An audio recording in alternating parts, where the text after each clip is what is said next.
Всем привет. Wrong language. Hello, everybody. Hi, everybody. Uh, my name is Inna, I'm Bill. and we are certified ACI teachers, Mhm. and you are now at ACI 5.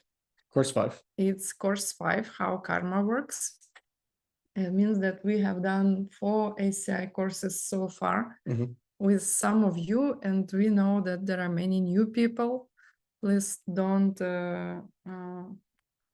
get nervous. This is a good course to start because the previous one was mind-blowing.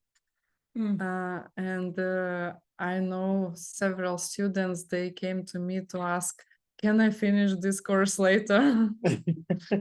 Can I start ACI 5 and then go back to the previous ACI 4? So Don't do that, honestly. That's a dangerous thing to do. If you say you're going to not finish it and come back to it, you're saying that you're not going to finish it. Do it now. And should they turn off the Zoom now? Well, turn off the Zoom. Yeah, well, no. I mean, stay here for this class, but don't tell yourself you'll do it later, because you won't.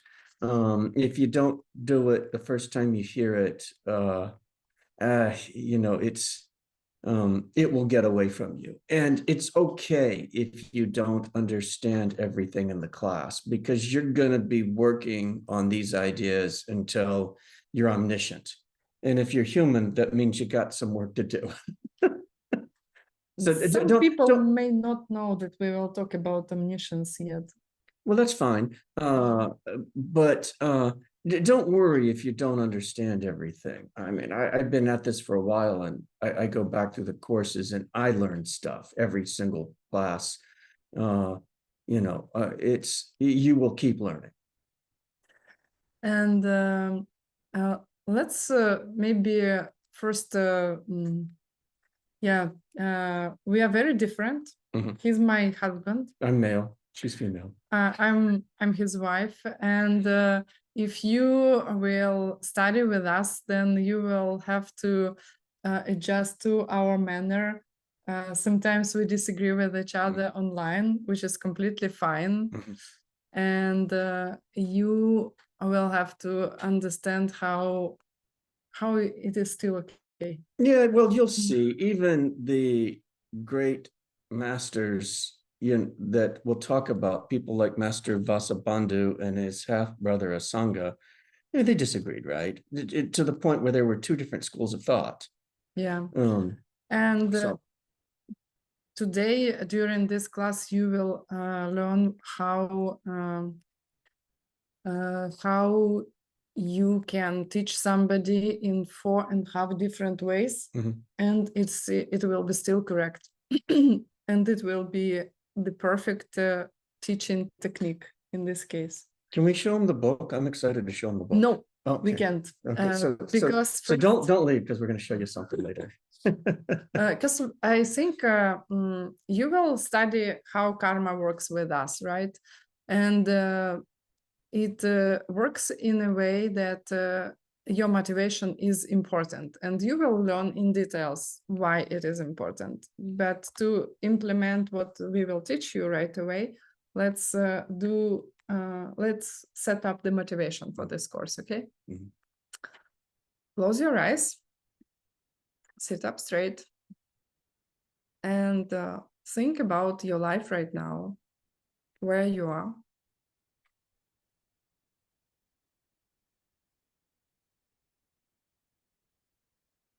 What is important for you?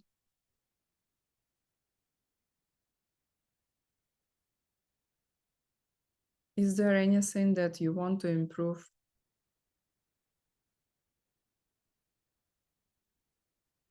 Is there any suffering that you want to stop for you and for other people?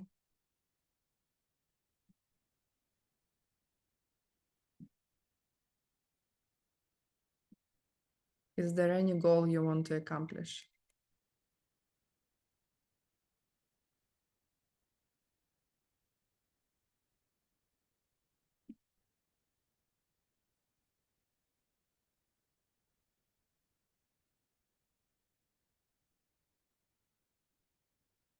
Think about the fact that you will invest your time into listening these classes, and maybe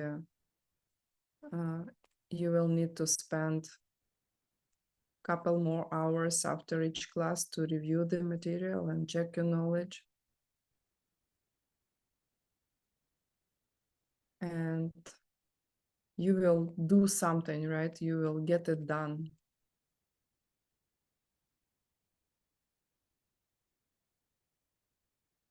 And it will create something you can dedicate.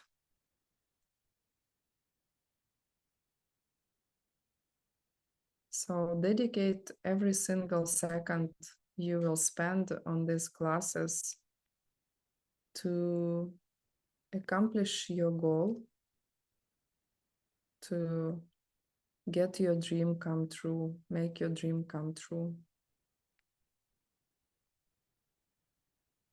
And try to spread this onto other people, like that your dream will help everybody else.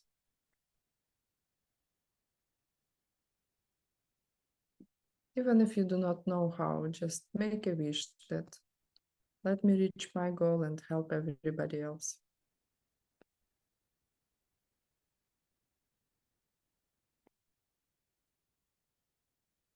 And think about the fact that maybe one day you will use this knowledge and transform your reality, this world completely. And it will become a perfect place, completely safe and beautiful.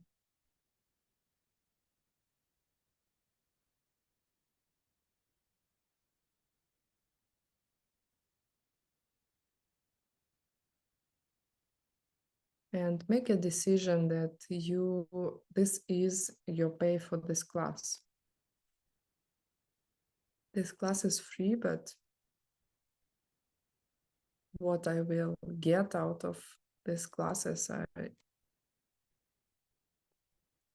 I'm offering now as a pay.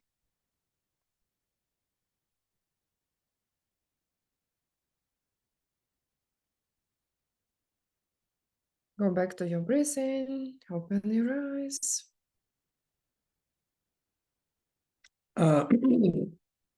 The classes are free, Mm-hmm. but at a certain point, you're going to realize the value of this information, and you're going to want to retain it. You're not going to want to lose it. And so then you're going to end up with a personal desire. I was going to say obligation, but it's not really an obligation because you don't owe anything to anybody other than yourself. But you're going to want to teach it, right? So that ends up being the pay for this, is that you're going to want to, like, you're getting Practice. You're going to end up wanting to teach it to other people. Practice, then teach. Yeah. Okay, so where we are actually, we did a class, open class yesterday. If you didn't watch it, we recommend you to watch. If you are for the first time, especially with us, studying with us, you may want to hear from us some introduction. You can see in the chat the links to the open class. And we had just 3 languages. And today we are back on track. We taught already ACI 1, ACI 2, ACI 3, ACI 4. And basically, what is ACI? it is an open teaching, which means that there is a secret teaching too. And open teaching of this ancient Eastern philosophy ideas that is still available in Sanskrit and Tibetan. I mean, pretty well preserved, right? Extraordinarily well preserved, actually. Yeah, and the goal of this classes is to teach you a totally new worldview.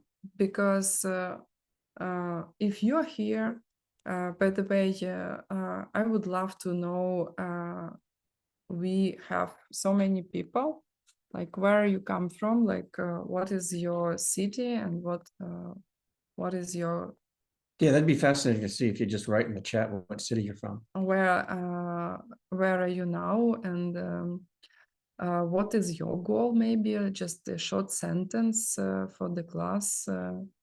Kiev, Latvia, Cyprus, Canada, Kiev, St. Petersburg, Moscow, Kiev, Ufa, Slovakia, Houston, Austria, Italy, Kazakhstan, Dnieper, Canada, Valencia, Lithuania, Kamenets-Podilsky, Tallinn. Oh, Tallinn. one of my high school friends is in Tallinn. Tallinn is Estonia, Western Ukraine, Italy, Carpathian Mountains, Kremenchuk, okay, Poland, Sweden, wow. Norway? Norway, Donetsk, Bryansk, Germany, Kharkiv, Norway, Canada, wow. So many different places. Isn't it cool? Germany. Yeah, very cool. Can you imagine without Zoom how we could make it? Impossible. I think we should be grateful that we have all this. Just a quick aside on secret teaching. So you do the foundation courses, and then there's 18 foundation courses, and then there's 18 advanced courses, and they're called secret. And it's not like, you know, when you were 8 years old and you're like, haha, I got a secret. And I'm not going to tell you. It's they're secret because for a number of different reasons. One is you have to do the foundation courses before you can understand them. It's pointless to go through it. And so they're secret in that sense, because you have to understand karma and emptiness before you go on. And they're secret also in the sense that you have to have the karma to get to it, right? I mean, it can be sitting on the table, and that's not enough. By karma, you mean you have to have the goodness. You have to have the merit in your mind, you know, the merit in your mind stream in order to access it.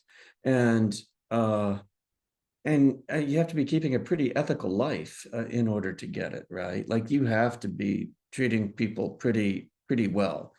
And so it's secret in that sense. It's like a self-keeping secret. Nobody's holding it from you. It's like you've got to unlock it. And so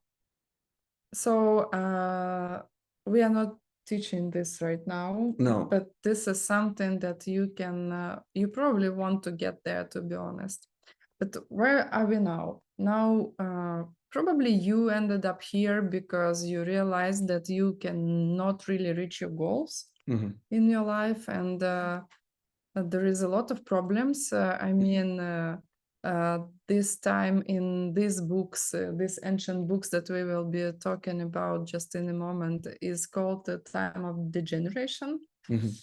And one of the good things about our time is you don't have to convince other people that, that there is a lot of suffering around us. Which was not the case even like probably 20 years ago. Like was a little bit easier, and we didn't have COVID, we didn't have wars that much, that many. We did have, but not not in front of us, right? That like the older you get, the easier it is to admit there's suffering. yeah, and also we became older, myself and Bill. Maybe this is why. And we can see your writing that you want to live without fear. And a See certain people, everybody you be talk to happy. people and you ask them, well, how did you injure yourself? Well, I got out of bed. Yeah, that's true. Um, Okay, the goal is to get spiritual, to grow spiritually. mhm. Okay. Okay. So, so this path is like how to get from the place I'm now to a place where it is so much better that it is incomparable and even strange to think about it, right? The place when I can get what I want, and there is not much suffering. There is not at all suffering around me, right? And what it takes, why it happens, and this is why if you want to get it, then you have to study, because first we realize that something goes wrong. And for me, at some point, I realized I was suffering that my relationship were not going great, and also I was a medical doctor. 16 years old, I entered my medical university. Then 21 years old, I became a pediatrician. 27 years old, I defended my thesis, my PhD. And I had a family, I had a house, everything I wanted, and I was still alive. And I was like, now what? I accomplished what I had on my mind. Then is there anything deeper than that? Like, and if you are older, then you see that actually also your time is running out. I was 27. It was not really clear to me that time. But the problem is that if you will be completely honest with you, then you don't know how did you end up being here in this world. You don't really know how it functions, because you want beautiful relationship, but you get divorced. You want pay raise and you get fired, or at the very least, no pay raise. Companies get bankruptcy. The wars are ongoing. I mean, apparently, we are not managing really well. Something goes wrong with this world. And all these 18 courses are how to understand like why it is wrong and how to fix it. Should we talk about 5 great books? You can talk about the 5 great books. Yeah. So basically, these 18 courses, they are based on 5 great books, and they're not really books. I mean, one of them is a book, and I will show you this book in a second. This is super cool. This is the main book that is in the basis of this particular course. It is called Abhidharma Kosha in Sanskrit. So we were just in India at Saramay Monastery for a month last fall learning Tibetan. And so we discovered their library there. And so a lot of the texts that you can read about in the ACI courses, you know, Geshe read this book 30 years ago. We probably read Michael Roach. Geshe Michael Roach. He read it probably 40 years ago. And then 10 years after that, he started teaching it. And you'll get excerpts from, you know, little sections from the book. And then I remember, and that's the Abhidharma Kosha by Master Vasubandhu. And I remember thinking, well, why didn't he just give us the whole book? You know, and so this is all in, obviously it's Tibetan, right? And so we found the library there, and then you can go buy these books, and because they're sponsored, you could buy this for like $2 or $3, which it's a lot more money in India, but it's still not that much. And I mean, you can see that's what a page looks like, right? And so there's no pictures in here. No, it's not classical And Tibetan book. It's like Western type of their books. and so in English, that would be 3 times that size.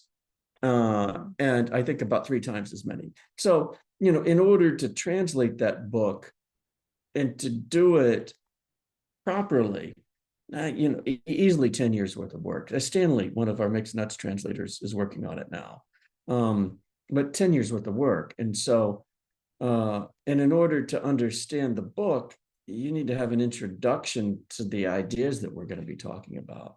So anyway, but it was super exciting to actually get the book, because I don't think there's no good translation of it in English yet fully.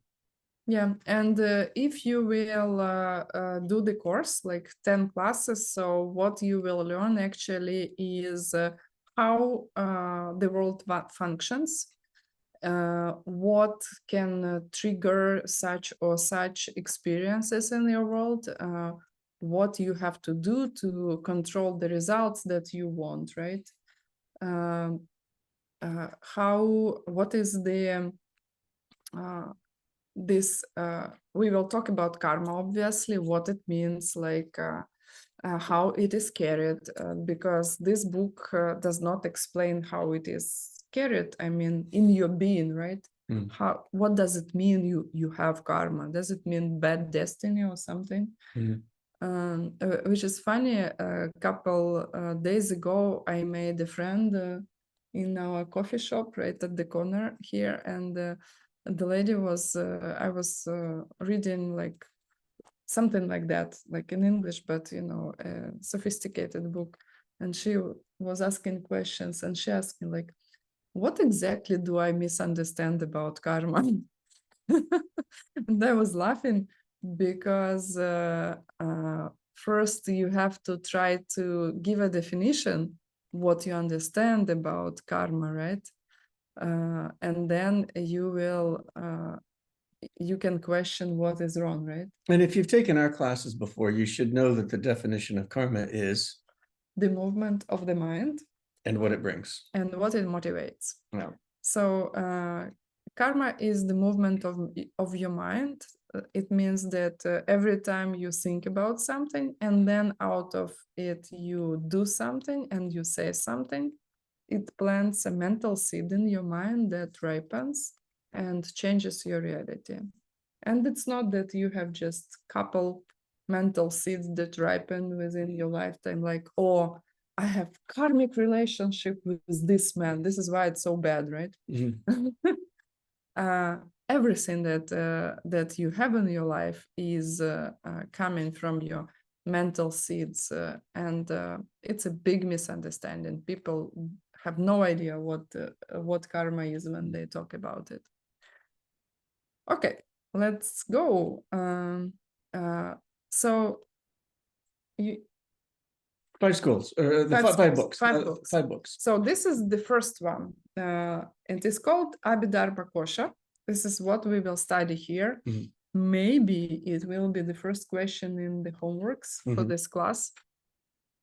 And the author is Master Vasubandhu. He was living like beginning of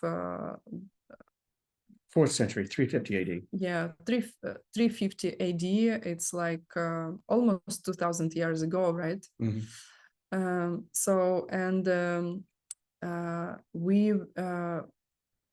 We have other 4 books. We will talk about it a little bit later. But what is important that in these teachings, sometimes you cannot really read the original. This is what Bill was talking about. If I would read you the original, you would be horrified. You would say like, who was ever thinking this is how you should write? Because it's all coded. It's like, take 3 of this, right? It will give you 5 because it's 7, etc. Something, I mean, I exaggerate, of course. Not much. But not much. So people that time when they were teaching, and it comes from the Buddha Shakyamuni teaching, right? people that time, they were able to remember by heart everything they ever heard. I mean, the students of Buddha Shakyamuni, and they would pass it on as a verse. And because they would explain it to their students, they would remember it. And it was just a coded verse to improve, to help, to facilitate, to remember the main ideas. I mean, big coded verse. And you'll keep hearing Master Vasubandhu's name over and over and over again. He's somebody that will be just a constant in your studies of Buddhism because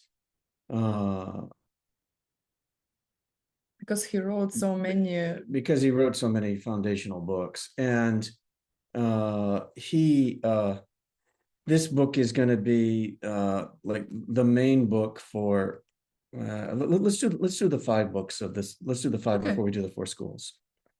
Let's do the 5 books. Perfection of Wisdom is the other one. What else? Well, you do them. Middle Way. Then we have Vinaya. I constantly forget one.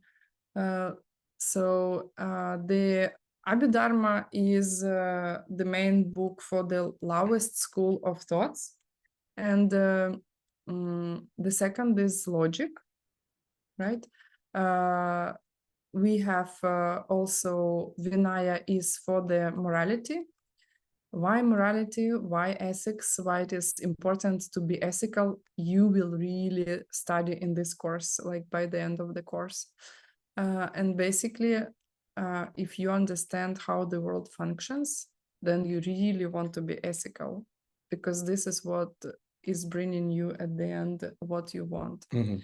So the third one is Perfection of Wisdom.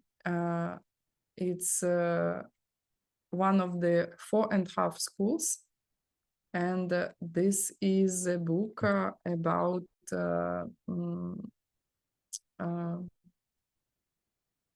basically about wisdom, right? And we did a course ACI 2 about on only this book. Then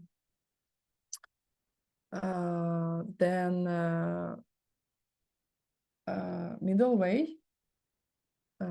It's the highest of the schools, and I constantly forget the 5th one. I don't know either. You prepared for a different class than I did. Yeah, but the thing is that there are logic, pramana.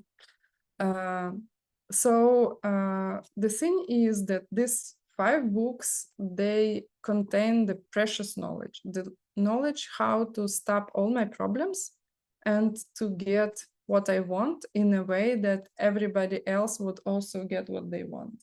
This is like really, really simple. And I'll be honest, I don't think in terms of the 5 books, because we weren't handed 5 books.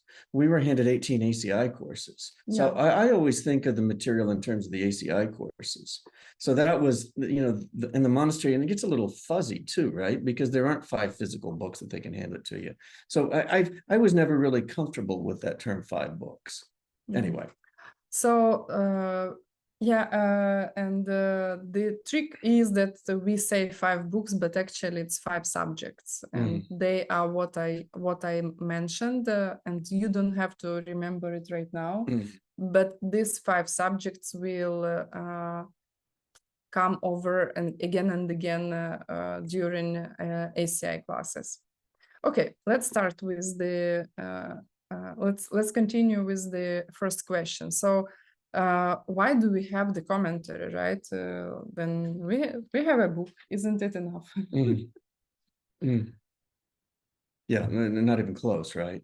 And particularly, you'll see this when you're reading these things, you'll get the root text, and it will be from like 2,000 years. 2,000 years ago, and then there'll be, and then sometimes there'll be an early in Tibetan commentary, like from Jason Kappa in the 14th century, and then there'll be a 19th century commentary from a later Tibetan, And then Geshe Michael has written a book and filled all the footnotes in so that you can understand that. And so you have to go backwards in time. You have to read commentaries to explain the older text. Yeah. So basically, how we study it, we take the latest commentary on the on some cool text that is like 2,000 years old, but is completely impossible to understand. Then you read the latest commentary, you think about it, then you can go to the root text, the oldest text, then you will understand. Otherwise, forget about it, completely impossible. And you see that here we have the illumination on the path to freedom, and it was written by the guy who he was not actually named the first Dalai Lama when he was alive. Mm-hmm. He was just a student by a very famous philosopher and thinker, Jetsun Kappa.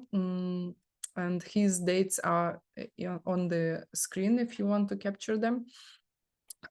So he was the first in the lineage of Dalai Lamas, but that time he was not named the Dalai Lama.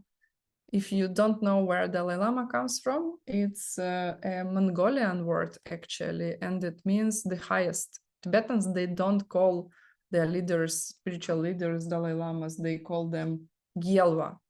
And so this guy name was Gyalva Gendun Drup. And this is what he wrote. He explained for people like in 1,000 years after Master Vasubandhu what it means, what he meant, Master Vasubandhu. So stay with us. It will become easier in a moment. It is important that first you study with us and we explain. You will say, relax, it will be easier. We will explain you everything. Then you read the recent text. Then you can read the old text. This is how you study. And then you, at some point, you get the meaning. Another idea is why it is important, because you are constantly planting like seeds to understand these things. And you will become much more familiar. And imagine that you want to get something that is completely impossible for you now. You cannot even wrap your mind around it. Like you have no idea what is the way to get it. And you are building step by step these blocks to get to your goal. Mm-hmm. Okay, so why it is called Abhidharma? First of all, one more thing. If you, for example, decide to get somewhere you have never been to, maybe you cannot get there just from the first attempt, right? Like, for example, I want to fly to Paris, right? Mm-hmm. First, I need to pack my luggage, then I need to call the taxi, get to the airport, then go through security, then take a plane, then I'm in Paris. So when you first hear these ideas, it is very difficult to understand the highest, which is the ultimately correct. We all have our obstacles in our mind. So same way, you do not get to Paris like right away. You cannot teleport. At the very least, I cannot. Mm-mm. So we need something lower, then something medium or something, and then the highest. It is coming in stages. So you take your kids to school, right? You don't take them to the last grade, first grade, second grade, third grade or year, right? Then the last one. Same here. We have 4.5 different schools of thoughts. And if you are with us since ACI 1, ACI 1 was the highest, then ACI 2 was a little bit lower, then ACI 3 was again the highest, and ACI 4 was second, school of logic, right? This is step number one. And don't ask us why we don't study step number one, then step number two. There is a reason, too complicated to explain. Well, it's always, frankly, yeah, it's brilliant the way Geshe took all of this knowledge and picked out. I mean, right? Like if he just handed people this book and started with it, and this is the Abhidharma Kosha, and this is where the first school comes from, right? Master Vasubandhu. And the first school of the 4.5 schools on emptiness thought. If he just handed that to people, he'd have one student. And the way there's a genius to the way he's pulled it all together and given people the ability to eventually have access to things like this. And one more thing that I think we should say, that you don't have to be of such or such religion to be in these classes. It's for everybody. And it's not about Tibetans or Indians. It is just the fact that they preserved these teachings the best. That's it. If you want to study Christianity or, I don't know, Islam or anything else, and you will study these books, then another religion will make sense to you out of a sudden. Like for me, it was not clear why Jesus was saying like, if somebody hits you on one side, like give them the other side. What? Yeah. It's already painful, you know, it hurts already. Yeah. Yeah, you will understand it if you will study with us. And when we're talking about the 4.5 schools of Buddhism, these are the ancient Indian schools of thought about emptiness. It's like, what are people thinking about emptiness? The different ideas that people have had over the centuries. And it's not like at that school, well, is it a physical building? Well, no, it's not a physical building. It's not like, well, I can go to Cambridge or Oxford and there's a school there, right? It's a body of thought. It's an idea, and so the 4 ancient ones are, there's the okay, she doesn't want me to go through them. Detailists, logic, mind only, and middle way. Yeah, okay. And middle way has 2 parts. Has the lower and the higher part. And as it goes through, and there's different people that were convinced over time that one school or the other was more accurate. But in this lineage, we're going to say that, you know, the higher part of the middle way, the number 4.5 is correct. And you're seeing, as you're going through, each one gets more subtle than the other, and each school helps you understand the next one. And it's not the Tibetan sects, right? Like they were in Tibet, you had sect, S-E-C-T-S, so where you had the Gelugpas, the Nyingmas, the Kagyus, and the Sakyas. So that was like saying like, the Episcopals, the Catholics, the Orthodox. I think for some of our students, none of it makes sense. Non-Tibetan, not Episcopal. Yeah. So this wasn't a division inside of Tibet. These were schools of thought. And again, Master Vasubandhu is the founder of the first one, the Abhidharma school, the detailist. Collector, right? The original founder was the Buddha. And then these are later commentators who said, well, this is what the Buddha meant, and it helped people understand it. Yeah. Right? Okay. Put us a plus if you are already confused enough. So why it is so important to study these guys? Okay. Yeah, we have classes. 3 classes. So why it is important to study? Because basically you will meet these guys again and again, and something tricky is happening here. Like imagine somebody who decided to collect everything that was available for this lowest school. Mhm. But the guy was himself not of the lowest school. He was of the highest school. Mm. So there is a story behind it. Like he decided to collect all the lowest school ideas from different sutras, from different places he could find, and put into this one book, like a compendium. The idea was that he was underestimating the meaning of the school. He was making fun of them all his lifetime. And his brother, Master Asanga, I like Yonten was saying, like Dr. Asanga, Yeah, because Yunton was our debate teacher when we were in India.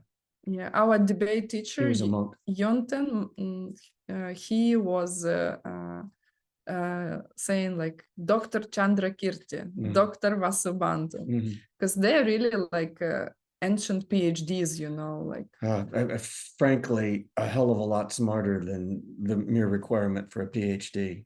Yeah, extremely knowledgeable and wise people who developed extreme capacity to meditate and who were able to understand things that we cannot understand with, I mean, hopefully we do understand a little bit, but maybe a lot of people do not understand. And then a word like, don't get lost on these different schools. They all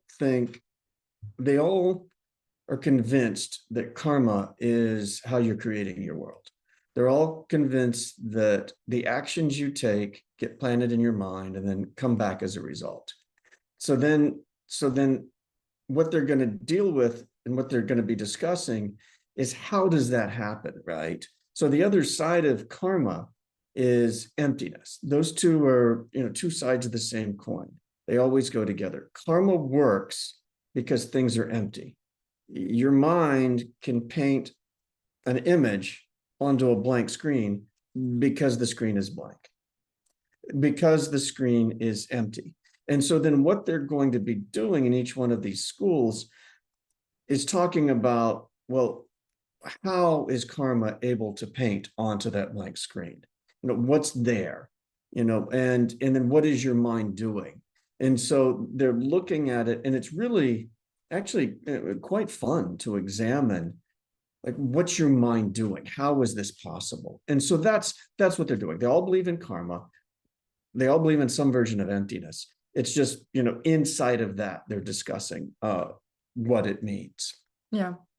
So, okay. And it's fun. It's a really beautiful, brilliant discussion. And then when you start examining, well, what you thought was there, you realize that you were mistaken. And then that leads, and then, well, why do we care? Well, it's what's going to help you trigger eventually the direct perception of these things. You're going to meditate. Someday you'll learn to meditate and meditate deeply, and you'll see these things directly for yourself. But before you can do that, you have to understand what you're looking at, and that's what these schools do. Yeah, let me summarize what you have just told. So basically, we look at our world and we misperceive it greatly. How we misperceive it, you can find in the previous courses that we have already done. But basically, we think that things are self-existent, not related to us. And then at some point, you think, oh, actually, it looks like I can influence my world, right? And probably things actually come from me. But then you refine your idea how it functions, right? The world does not have to be as it is. It can be better, much better. I mean, it can be perfect, to be honest. But what I do does not allow it to happen, because my thoughts, my words, and my actions are creating suffering as of today. And this course will tell you why and how to fix it.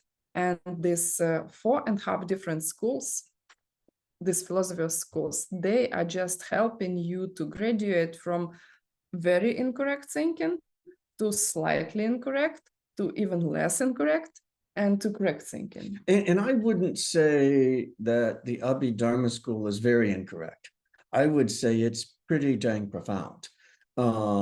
Because if you lived according to its, according to karma, you'd never treat anybody poorly, right?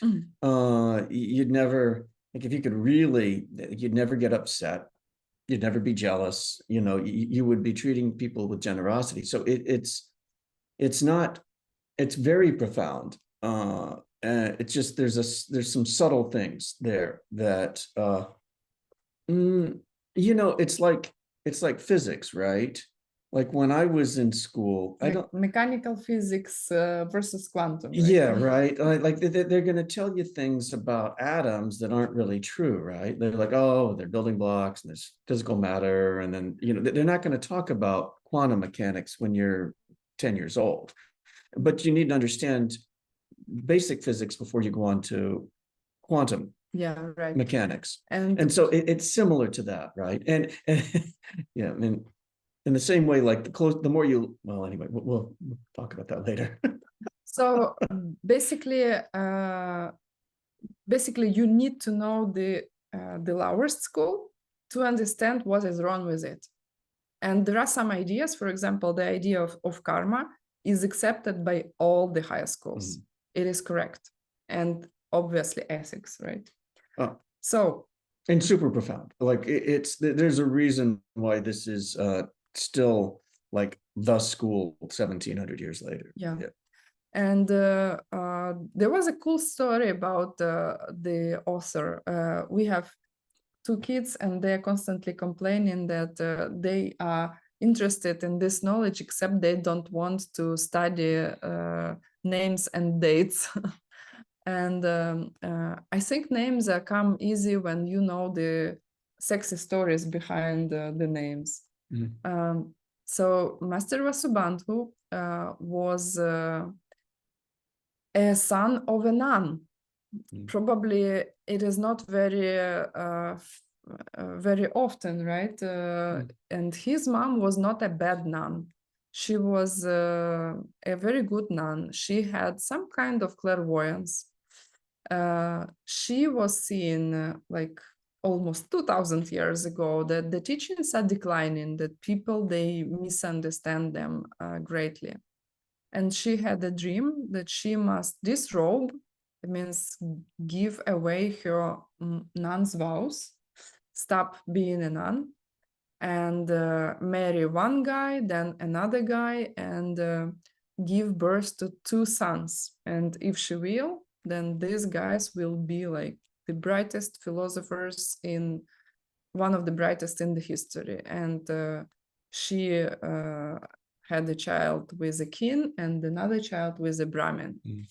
And this is how Master Vasubandhu and his brother Master Asanga were born. And they wrote, like, I don't know, more than anybody else on these teachings.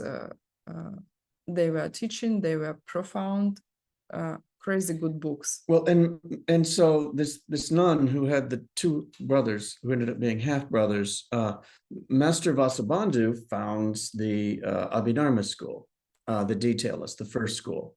Then his half brother Asanga collected. Yeah. Well, you can say founded. It's okay to say founded. So again, all of this is originally coming from the Buddha in 500 BC, and then these guys write commentaries on it later that help people understand the sutras. And so Master Vasubandhu founded the detailist school, the first school. His half brother Asanga founded the mind only school, which is the third of the schools. And so the lady, had some kind of clairvoyant dream that this would happen, and so it contributed dramatically to the ability of people to understand the original sutras. Okay, it's a cool story. You'll keep hearing these guys over and over again.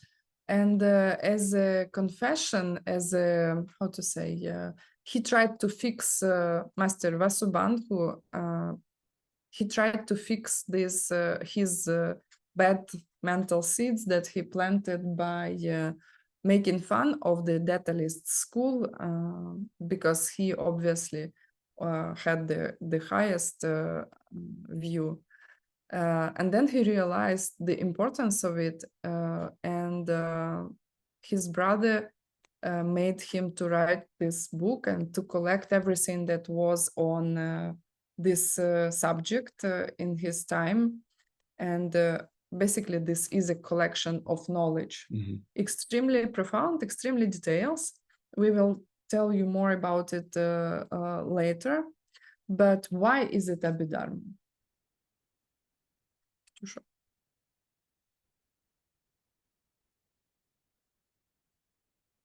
What does it mean?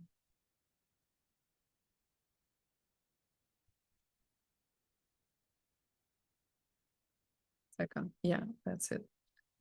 Because abhi means up to or approaching in Sanskrit, and dharma is a word for thing. Like it's approaching to something. Thing is comes from the ancient root der, and it is like to hold. In this case, you probably can guess that dharma or thing in Sanskrit has this meaning that something that holds identity. And it was actually profound to me yesterday. I was reviewing the class. I was like, wow, this is actually what we think about things, right? Something that you can identify, that you can say, this is this, this is that, this is that, this is my pen, this is, I don't know, my telephone, right? It holds identity. And this is what dharma means. So, and what is abhi dharma? Up to, it is knowledge, and abhi means up to something, right? So, and what does it mean, the highest knowledge? It's about the highest thing that you can have. And it is actually what they would call enlightenment, right? Nirvana, right? Yeah. In the thing is that in some countries it stayed as the only lowest school state, right? They call them Theravada, or from the perspective of highest school, they call them Hinayana, which is lower school.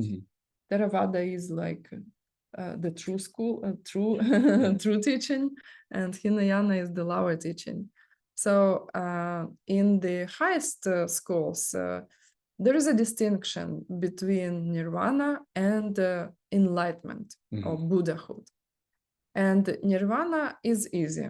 Let's try how it feels, okay? Close your eyes, sit up straight, and imagine that because you learned this teaching, you studied, you probably meditated a lot, someday you were able to stop all your negative emotions.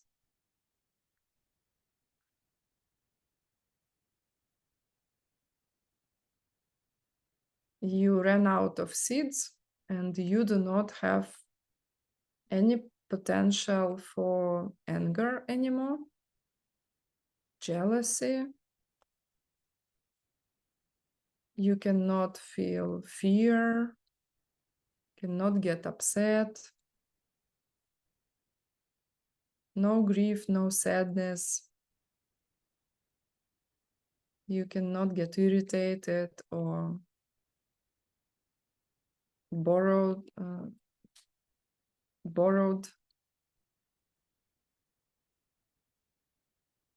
You cannot experience it anymore. It doesn't happen anymore with you.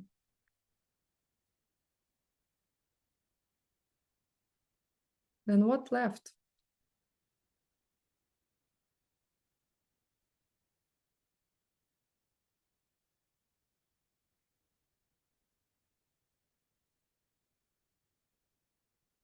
Go back to your breathing, open your eyes.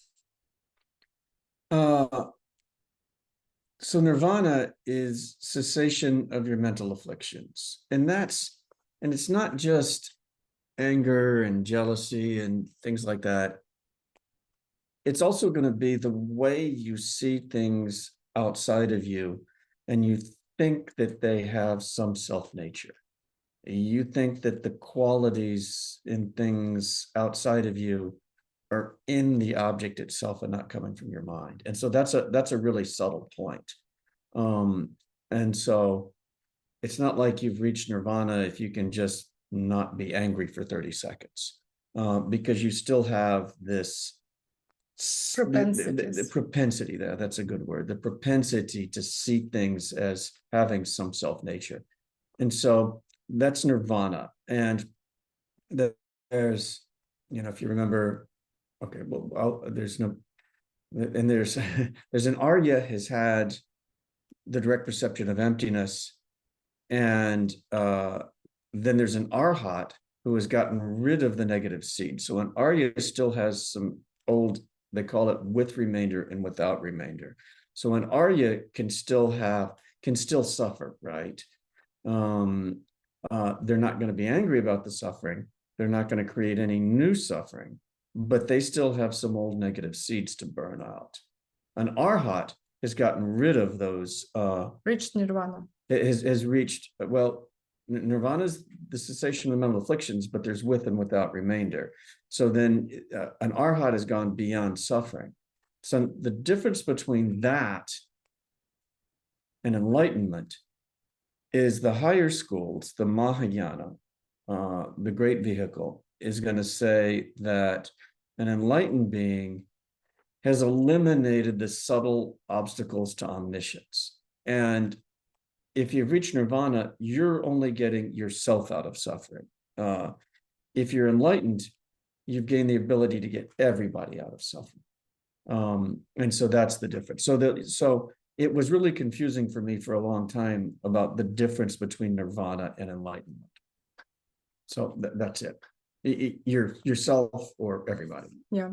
So basically, you study Abhidharma, other schools, then because you study, your worldview changes, and you reach to a point when you can see how the world really functions on your own, right?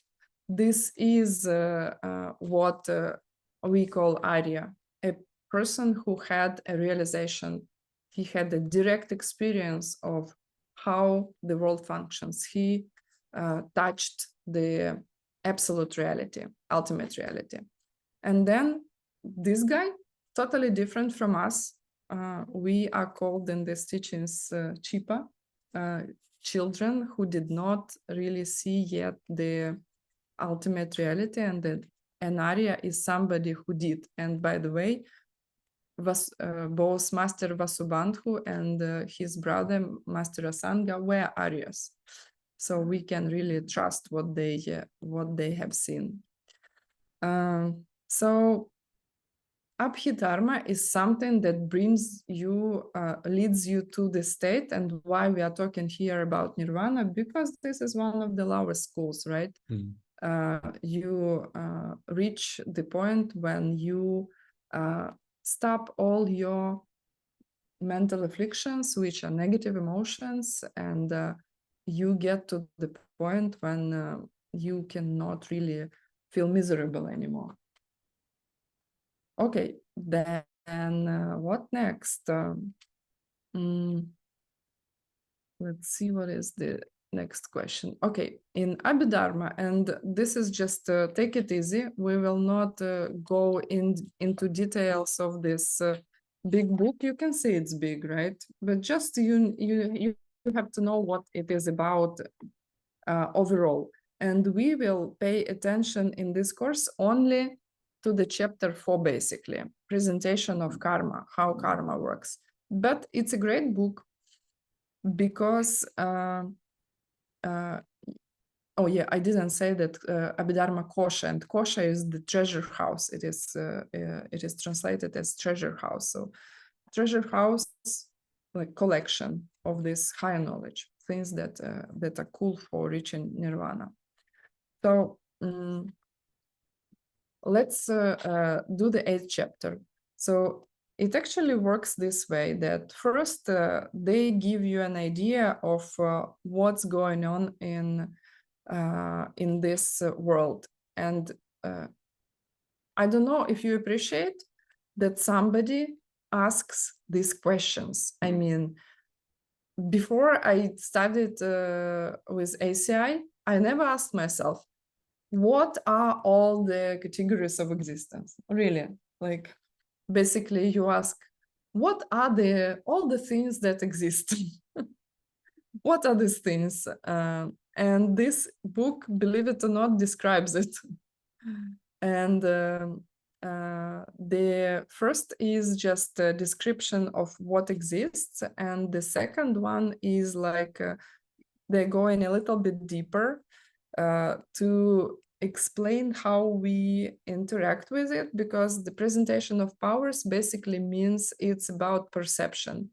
It's about our sense organs and the consciousness related to these sense organs. And then we have a chapter about who is in the world and why and where they suffer. Because I'm not sure Geshe Michael would translate nowadays presentation of perishable world. Nowadays he translates something like the world and the beings or something, because we try to be really people should understand these words, you know. You don't have to try to be sophisticated, and it's difficult when you have that old the books that are that old.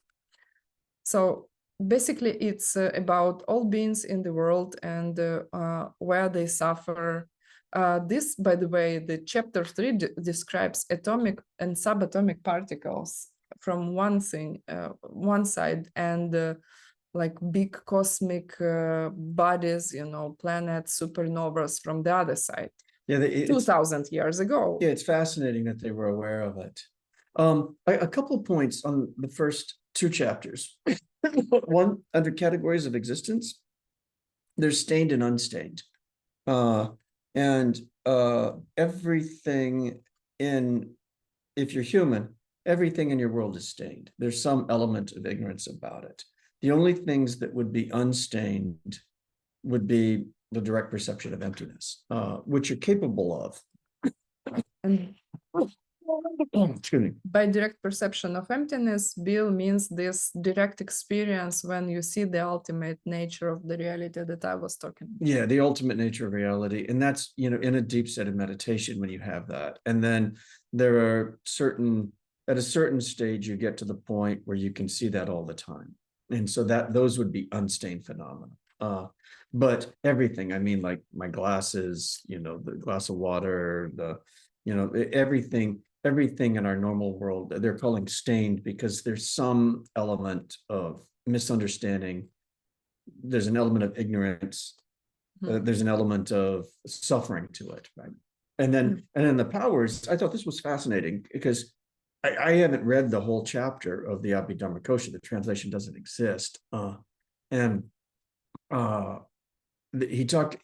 powers are talking about the sense powers, of which, you know, there's 5, right? You know, eye, ear, nose, taste, and touch.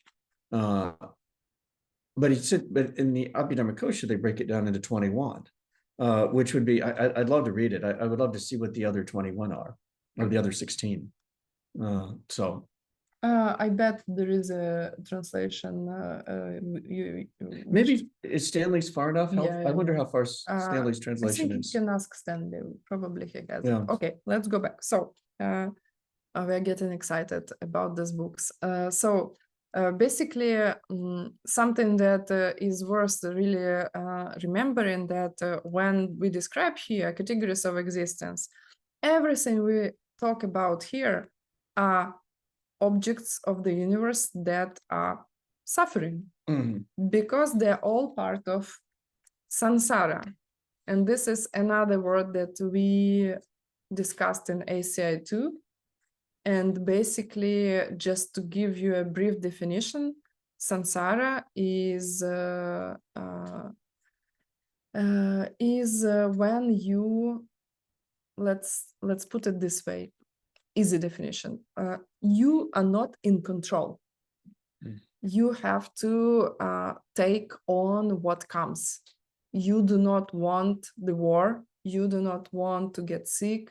You do not want to do I don't know, to have debts or like go through a divorce, but you have to. You have no choice. And it's a big statement here, right? That all the things are suffering. And then why is it so? That's a question that you will understand in this course. Well, and in the third chapter where they talk about the suffering world, I mean, I think it's really fascinating because they're talking about things that are beyond this world, right? Like we're in the desire realm, and in the desire realm there are hell beings which we can't normally see. There are hungry ghosts, which we can't normally see. There are animals, which we can see. And then there are ourselves, humans.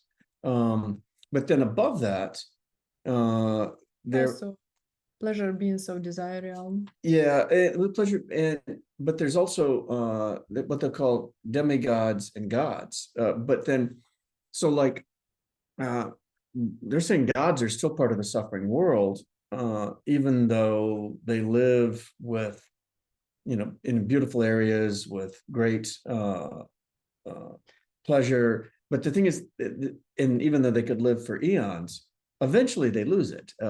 It's going to leave them, and so there's that element of suffering. Even if you could imagine something perfect. If it's created by causes, it's going to end. And because those causes will change and run out. Yeah. So all of that is in the suffering world. Yeah, and the beings are in the chapter 3. You know what? I was also thinking that I think in Sanskrit, the word for the world is lokta, right? Which is the thing that will be destroyed. Yeah. So if you do not know why they call it suffering world, because even if you live here forever, the world itself will get destroyed, right? Yeah, what's the cause of death? The birth. But birth is the cause of death, right? It's the point. At what point does death become inevitable? When you're born. It's really profound. What were the details? They had cancer, they had a heart attack, Accident. Car accident, and that's the detail. The death was inevitable before that. Yeah. So, and don't get depressed. I mean, you can, but it's useless, right? Maybe you tried it already. If you will stick with us, you will get more details on what your options are, how karma works, what you can do with what you've got, because we all play the cards we have, right? We don't have anything else. We have our circumstances in our life. And what you have is enough to make a masterpiece out of your life, not just to get old and die. Yeah, the only reason you talk about things like death is because it's a problem. And you have to identify the problem first before you can come up with a solution. And not talk about it. But talk about, like, we just did these reels on Instagram where we were say your unpopular opinion and then run away, right? Well, like one of them I wished I'd said is, well, you don't have to die. I mean, okay, yeah, then I'm definitely going to run away, right, at that point, because Mhm. it's hard to explain to people. But it's anyway. But if you I, will study ACI courses, you will understand more about it. you can reach enlightenment, and dying isn't one of the criteria for reaching enlightenment. Yeah, I mean, you have to stop it at some point. yeah. Yeah, I like how Geshe Michael says sometimes. He says that there are beings who did not learn yet how not to die. Yeah. Okay, let's go. So we had 3 chapters so far, right? All things, how we perceive them, and what are the causes, connections. Then we have all the beings in the world and where they live in this world that will be destroyed, right? And when I was first introduced to, the idea of the different realms, maybe, maybe beings exist in these other places.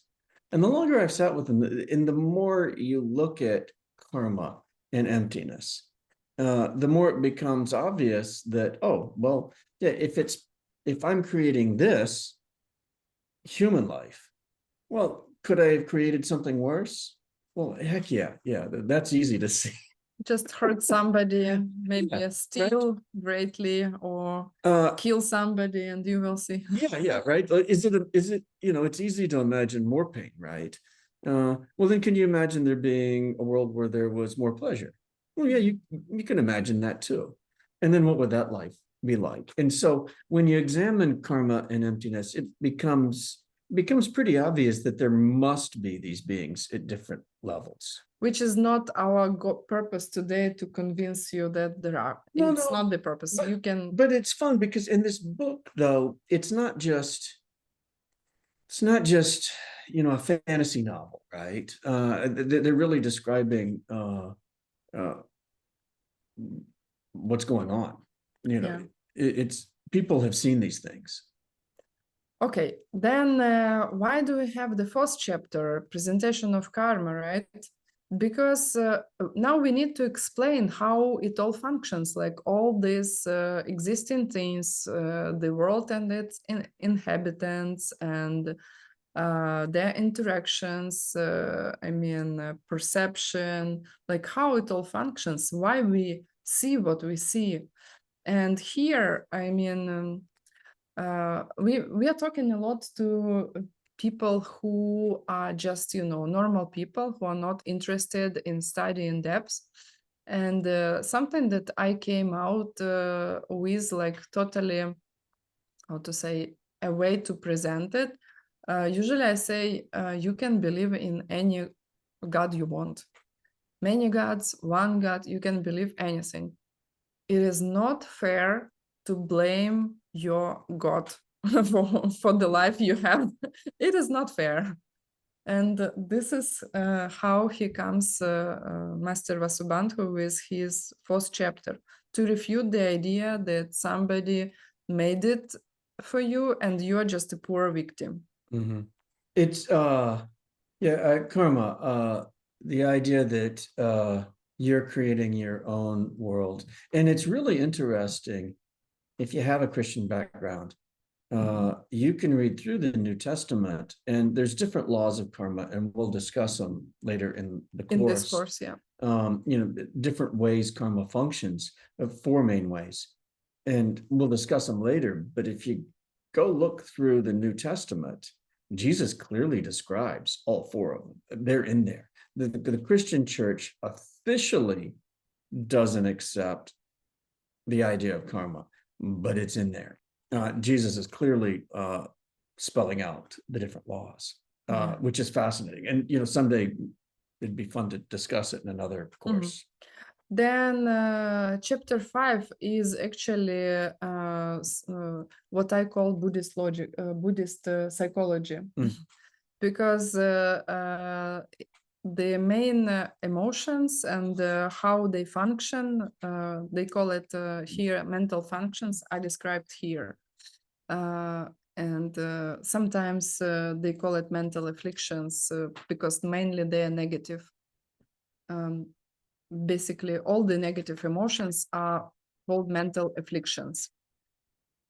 7, the person and the past. Like if you know what we have, six, person and the past. If you know the previous stuff, then you can realize how you can make your karma or karma work to reach to nirvana in this school or enlightenment in high schools. The confusion is that because they do not accept anything higher, they sometimes call it enlightenment in the schools. But what they mean actually is nirvana, is not the Buddhahood when you have also omniscience, not only stopped your suffering. Yeah, the person and the past. Then chapter 7 is about wisdom. Bill loves to talk about emptiness. I secretly punch him under the table not to talk about emptiness because we have many new students who have no idea what he means by emptiness.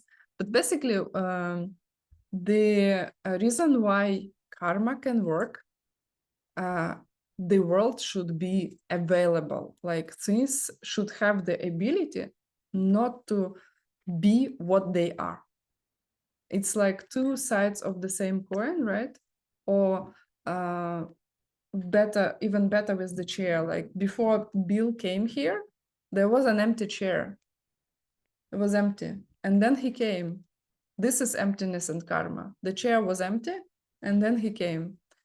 In order your actions to create results, the world must not be filled with stuff. You see, there should be availability, like a blank screen. Okay, so this... Empty doesn't mean empty space, though. No, of course it doesn't mean. It's a simplification. Yeah. It's a metaphor. It's not empty space. It's more sophisticated than that. And this is why we have 4.5 schools to get you to the highest meaning. It's just the blank screen that your mind is painting images on. Yeah. And then what does it mean that the screen is blank? Yeah. And in the schools, it is not even called emptiness, right? Yeah. It is called selflessness. Just remember the word and let's go on. So the chapter 7 is about the selflessness, presentation of wisdom. And the final one is about balanced meditation. Basically, it's a requirement to get how you can reach this wisdom, how you can reach this state when you see the ultimate reality, whom you are Arya, you have several lifetimes, and whom you are an enlightened being, more or less. So you can see emptiness directly. You can see this absence directly, but you have to be able to meditate really deeply to do it. Yeah. And interestingly, you can also travel to reach other realms in your meditation. We are not teaching it in this course. So anyway. Okay. Just an interesting note. You'll hear more about that later. Yeah, something. Do we have next? Yeah. Okay. And this is something that we talked already about. You can take a picture, or you will see the presentation. But this is what we just discussed, basically. Mm-hmm. Okay, we can go to the next slide. Then there are two things Abhidharma referred to, right? Mm-hmm. First is it's about the knowledge. It's the knowledge that about the 3 unstained paths, and we have to go through 5 paths. Well, it's okay. Yeah, it's You will have a lot of new material today. It's fine because maybe you have never. This is a Here. big class because they want us to, because we're having to discuss the 8 chapters in the Abhidharma Kosha, which is a comprehensive view of the world from this school. So there's a lot of new information. And don't get overwhelmed by it. You don't have to retain it all instantly. These ideas will come back up again. We're just tossing out a lot of names now, and you'll have more time, a lot more time to discuss it. Yeah. So what does the word Abhidharma refer to? Basically, two things. It's unstained wisdom, or this higher knowledge in the form of actual knowledge, and accessories. Basically, ultimately, Abhidharma is a state of mind when you can perceive things that can help you to reach nirvana. And this is what we were talking about when we were saying that you need to see the ultimate nature of reality, right? And so what's happening? There's 5 paths, right? So when you're going to get, and if you're trying to reach nirvana in this school, but enlightenment, there's 5 paths to get there. And accumulation is the first one. Like 5 stages, you can say. 5 stages, yeah. Like there's a process. It's not like some magic gift that you're hoping somebody bestows on you, right? There's a path that you can go down, and it's not, obviously it's not a physical path, but it's a mental process that you can go through of learning to reach enlightenment. It's not just it's not heaven that you're getting into some kind of mystical rocket ship and going to, right? It's a path that you take your mind down. And the first stage is the path of accumulation. And here you're developing renunciation, and that will end up looking like your ability to meditate, because you're going to be less involved with the outside world and more involved with trying to figure out why things are happening. And you will develop the ability to meditate deeply here. Basically, like, how would I explain to just, I don't know, to my neighbor? I would say that nothing works as I expect. I get more and more frustrated. I get fed up with the fact that it does not look good, like the perspectives of my life, right? People are dying, people are getting cancer and everything, and nothing actually works, right? And when I'm really tired of it, this is when I get to this renunciation point. Yeah. And then preparation, you're going to start studying emptiness, and your intellectual knowledge of emptiness will be getting refined. And these things are stained, right? Because these are part of the stained side of the division of the things in the world between stained and unstained, because there's still some level of ignorance in all of it. And then the final 3 paths, the last 3 paths, that's where you get to unstained wisdom. So accumulation, you're meditating. Preparation, you're improving your intellectual understanding of emptiness. The 3rd stage, and so these 2 stages the first 2 stages can take a long time. The 3rd stage, the path of seeing, that's 20 minutes, plus a 24-hour path afterwards. Here, that's when you're having the direct perception of emptiness.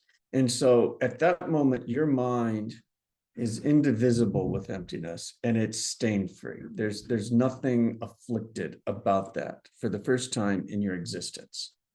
And then you come out of that, you go to the path of habituation, where you're going through different levels. So you're taking what you've learned after having had the direct perception of emptiness, and you're refining your knowledge of it.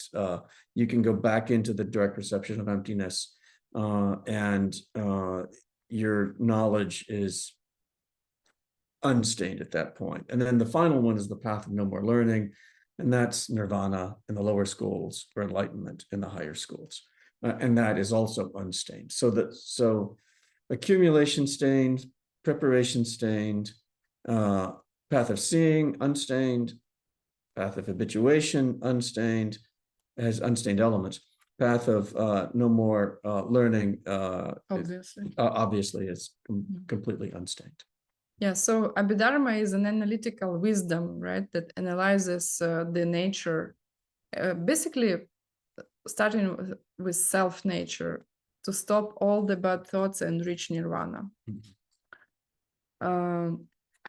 The trick is when you understand wisdom, when you think about how things really function, you cannot get any,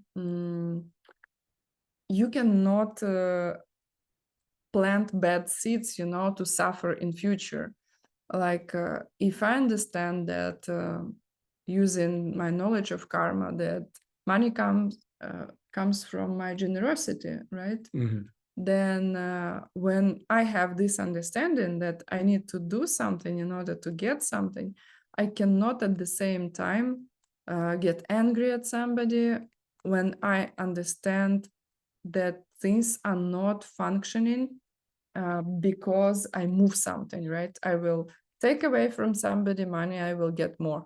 I will not pay taxes and I will get more. When I understand that it does not function this way, I cannot plant anything bad.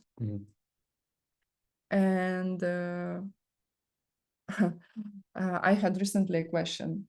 What if I sometimes understand, sometimes do not understand? What if there is no this mutual exclusive thing, you know, either one or this, when I partially understand? Well, you're going to partially understand everything until you've had the direct reception of emptiness. Yeah, you get partial results. Partially, your results will be great and bad. Yeah, which is everything you're ever going to do until you've had the direct perception of emptiness. It's one of the things you realize after you've had the direct perception of emptiness is that you've never done anything before that wasn't stained with some bit of selfishness. Yeah, and until you will understand the nature of reality, karma and emptiness, you will continue hurting yourself. We have a question like, is it normal that I still partially understand? You will. It's unavoidable. It's unavoidable. Yeah. But you work, you know, with your mind, and you become better and better at this. But the good news is you can get out of that, right? Like it's not, you're not stuck there forever. Yeah. So, you know, you realize you've got a problem. Now take care of it, right? Or look to see if you can take care of it first. And then, you know, if you decide that you can, well, then do what it takes to get rid of the problem. Yeah, then they talk about accessories, right? Like second type of Abhidharma, like two kinds, higher knowledge and accessories. And by accessories, they mean that you have to listen, think, and meditate. And this is, I think it's a great thing with this monastery type of education. Because it is actually very profound. They don't give you like, this is correct, this is correct, this is correct, just stupidly learn it by heart and then you will get good grades. This is not how they teach their children. We went to a school at the monastery, and they do it in the classes, even with very young children. First, you just study. You just blindly study a text that you have no idea what it is about. Then you have to debate it. Like they give you incorrect points of view, you debate it, and you find yourself while you are debating what was incorrect. And then they give you the correct answer. Only then, and then you have to try to debate it again, to refute it. And this is the structure of a book. But here, it's not only that. You listen, then you think about it, and you meditate. This is exactly what we are doing in ACI courses. You're listening to us now, then you have to read all the materials, then you think about it, and then you meditate on it. What happens if you do exactly according to the prescription? Then you will never forget it. It will be much more profound for you. You will never forget it, and you will get more and more insights into it, right?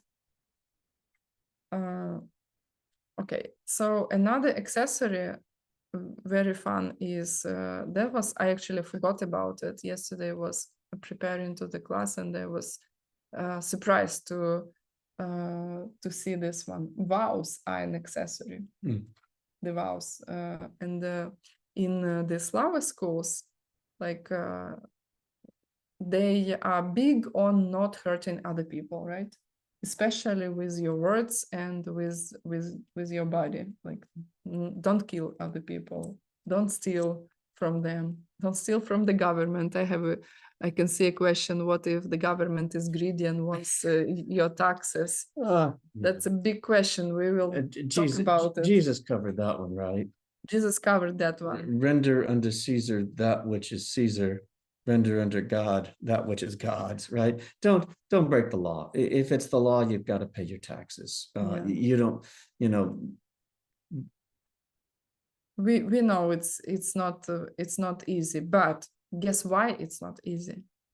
Maybe you have to do something else. Maybe you have to by your actions to make government lower the taxes. Yeah, it is actually possible if you know what you're doing, right? So you need some level to meditate, and the vows are accessories because you restrain yourself from hurting other people, and it will bring you to the meditation level you want. And even meditation state they consider like kind of a vow activity, because when you meditate you cannot hurt other people. Yeah. Okay, let's go next question. We're up to the last one. Yeah, great. Yeah, that's the last one. Okay, then.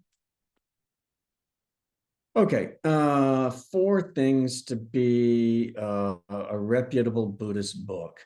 And this is basically going to be, what does it take for it to be useful, right? Okay, can I translate Buddhist? Okay, yeah, all right. Honestly, I don't care about the label, right? Like, we're not interested in, I don't really have an interest in Tibetan culture, to be perfectly honest. It's, neither in Indian. Yeah, well, I really, I didn't want to go to India either. It's a nice country, just it's very horrible different. It's horrible. It's poor. It's dirty. It's chaotic. It's anyway. It's a beautiful country for people who have good seeds. For this country. That I would agree with. I don't have the seeds anyway. It's basically if it's going to be a Buddhist book, it's got to solve your problems from the root cause. Yeah, and I love we have a teacher of Tibetan, right? We studied Tibetan for a while, and our teacher Norgula, he is amazing. Super. And nice he guy. said, like, do you guys know that there is no word Buddhism in Tibetan? I was like, what? It's actually true. They don't call it Buddhism. The word for Buddhism in Tibetan is inner change. Yeah. That's it. So the only reason we're interested in this subject is because it's going to take care of your problems, right? I mean, we just don't, cultures is one thing. And there's a warm spot in my heart for the Tibetan people because they preserve this. But Tibetan culture, yeah. It's not about Tibetan culture isn't going to solve your problems. No.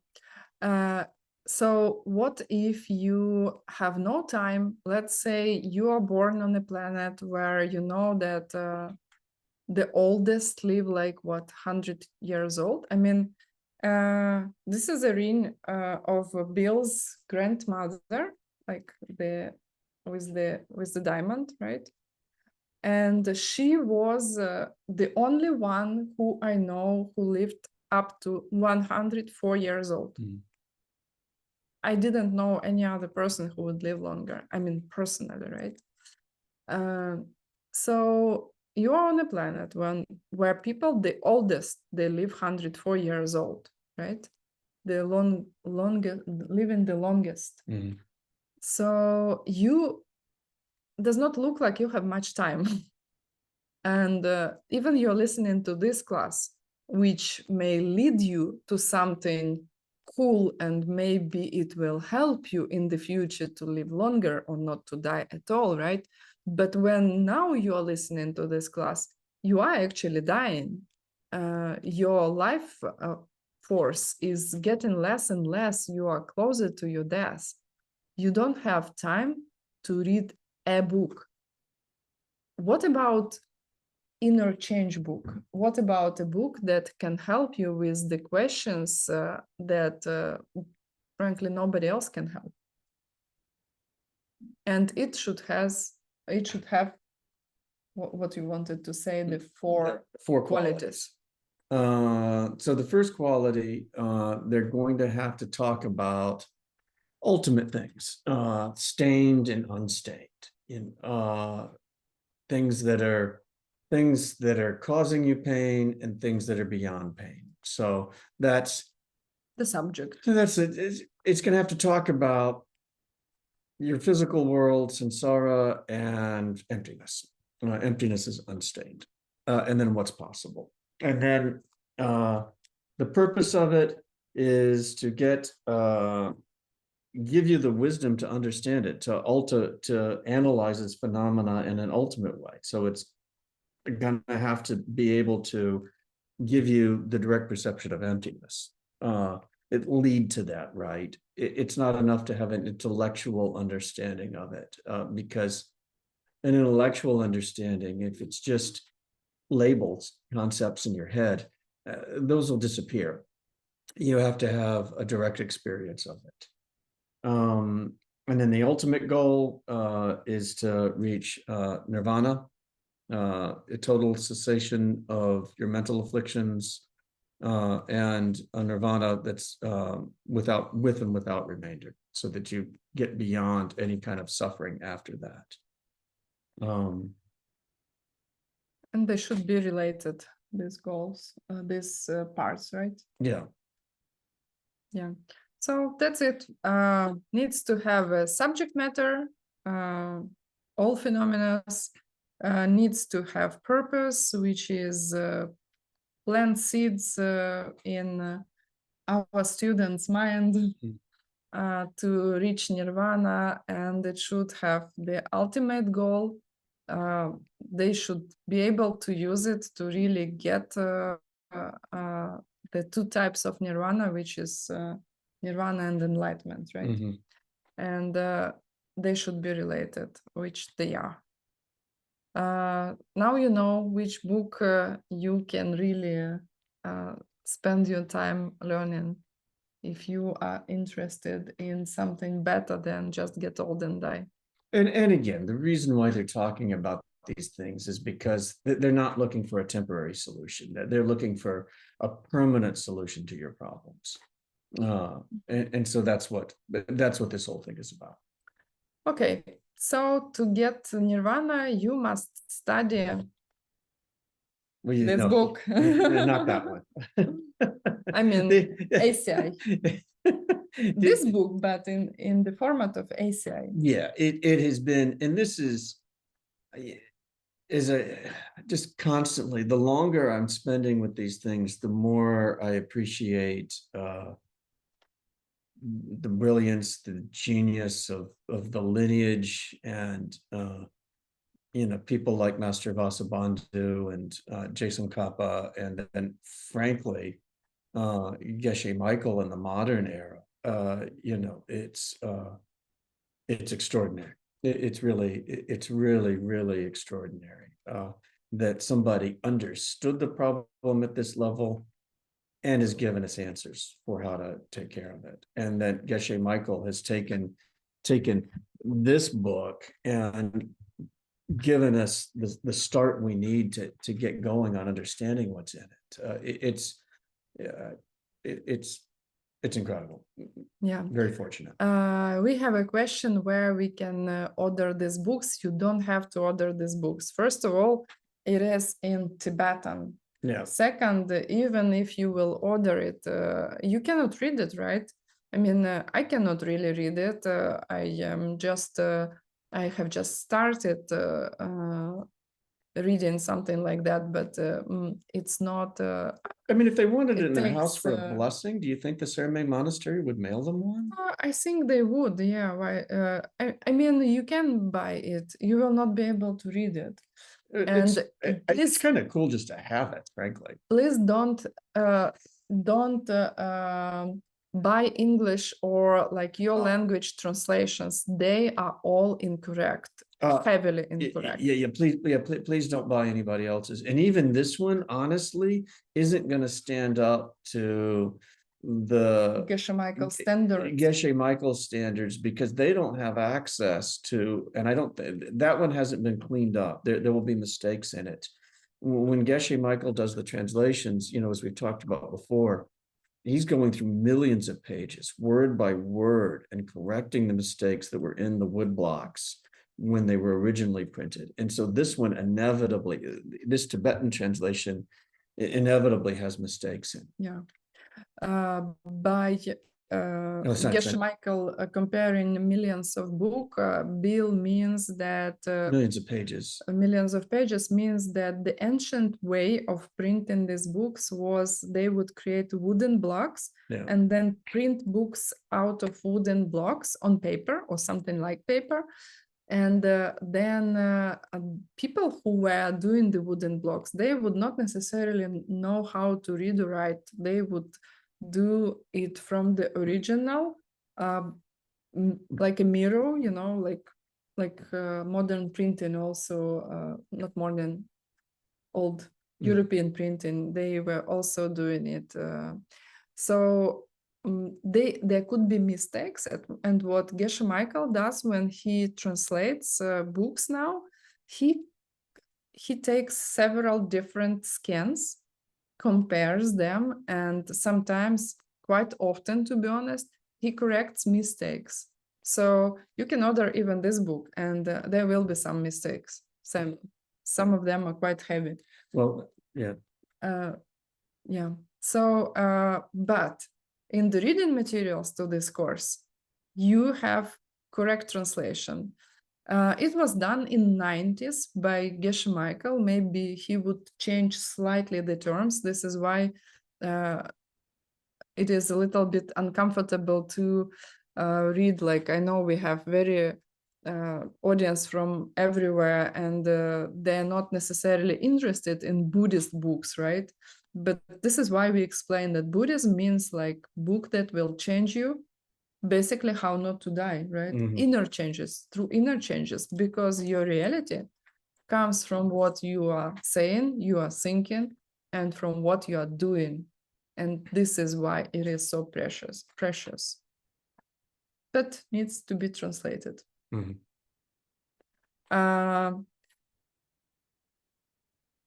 We can order Geshe Michael books. Yes, you can order Geshe Michael books. There is a site called Diamond Cutter Press in English.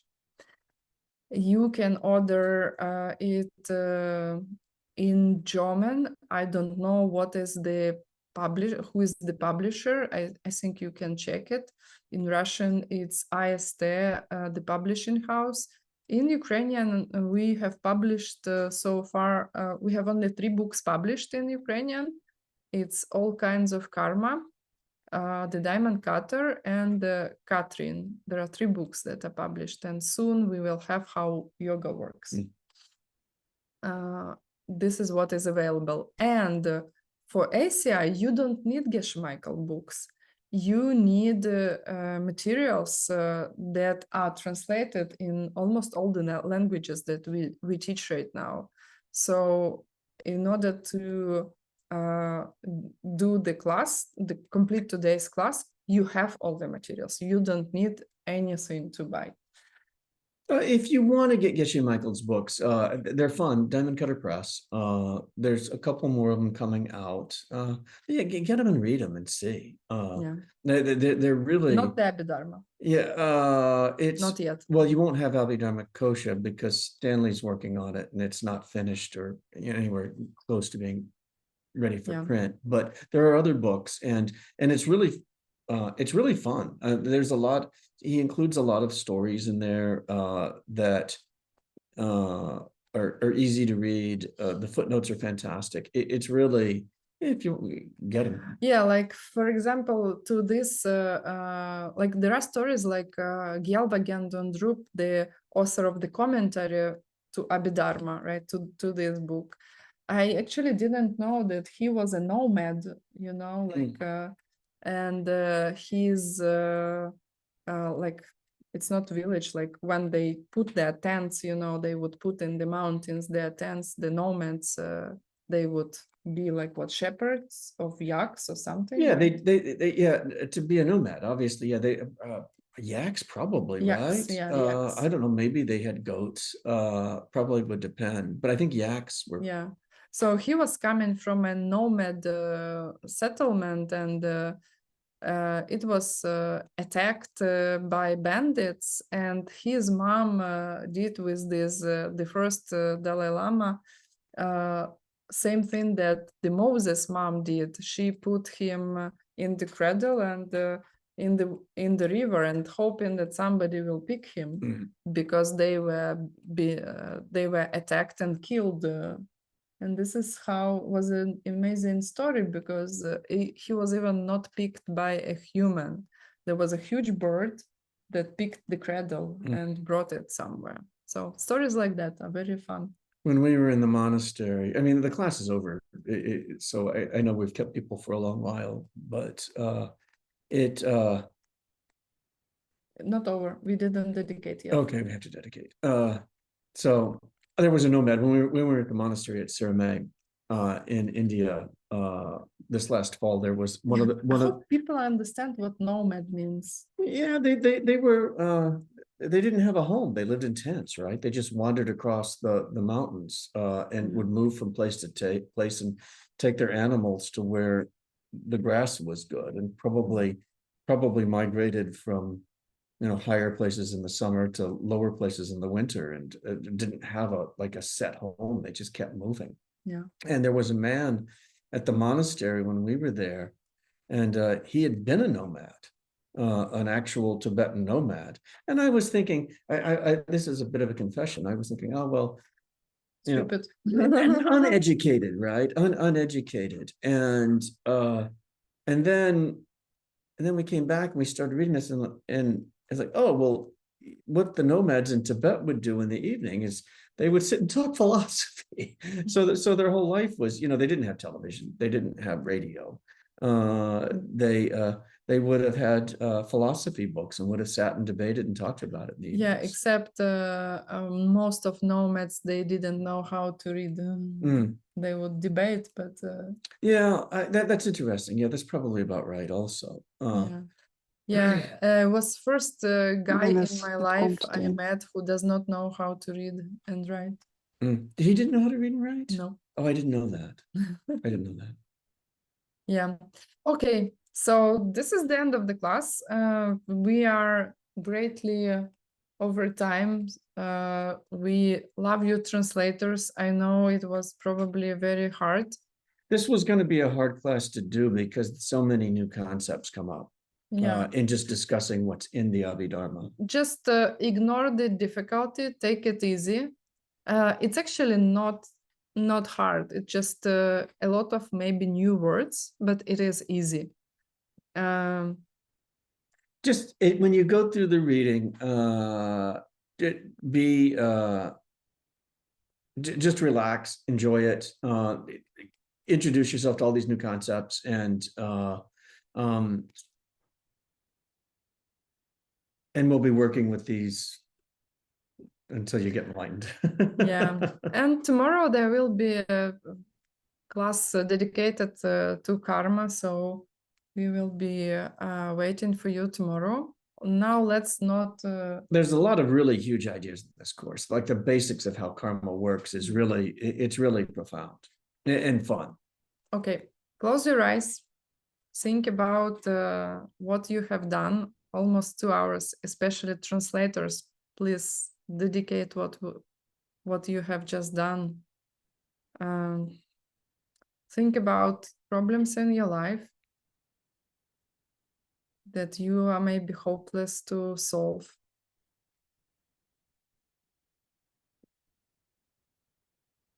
And feel in your heart this bright mental seeds made of light of this great action, great deed that you have just done by listening. And make a wish to give away all these great seeds that you have planted to everybody who needs it. Basically, you know who needs it, everybody. Imagine that there are waves of light, golden light coming out of your chest, touching every single being in the universe and helping them to stop all their problems and get everything they dream of.